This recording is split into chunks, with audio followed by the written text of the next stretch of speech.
ఏమో మొన్న జాలిని చావుదింగి నువ్వా నాయన వాళ్ళ అన్న వాళ్ళ పెదనాయ వాళ్ళు అందరూ వస్తున్నారా నిన్ను చావుదింగుతారా నాయన చంపుదింగుతారా కనిపిస్తే నీకు పగిలిపోదంట బాయ్. అబ్బాయి వాళ్ళు చిన్న కోప మీద లేరురా వాళ్ళు ఇట్టే వస్తున్నారు.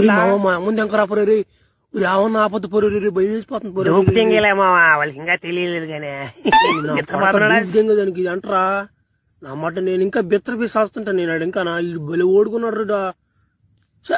అయ్యో నేను ఇప్పుడు బిత్తర దింగినా వాళ్ళకి గాని తెలిసింది అనుకో 3 మనుషులు ఖచ్చితంగా చేస్తారు రావులా. 1 నువ్వు ఆపడ్డం తోడు మెడ మీద దింగేస్తారు. 2 నీ పిత్తి చెక్కేస్తారు. 3 నేలకైతే దింగేస్తారు. తర్వాత ఏమైనా చేసేస్తారు. తర్వాత నీ ఇష్టం రా, జాగ్రత్తగా కనబడకుండా తిరగాలి. నా ఫ్రెండ్నే గాని నా మడ్డ నన్ను బిత్తర దింగే దాంట్లో ఫస్ట్ నువ్వా. నా మడ్డ నీతో పెట్టుకునే బోతులు నా మడ్డ ఊరికి పోయి చెప్పి సాగు దించుకునే మేలు. నా మడ్డ నీకు చెప్పే మాటలు భయం జరుగుతుంది. దింగండి.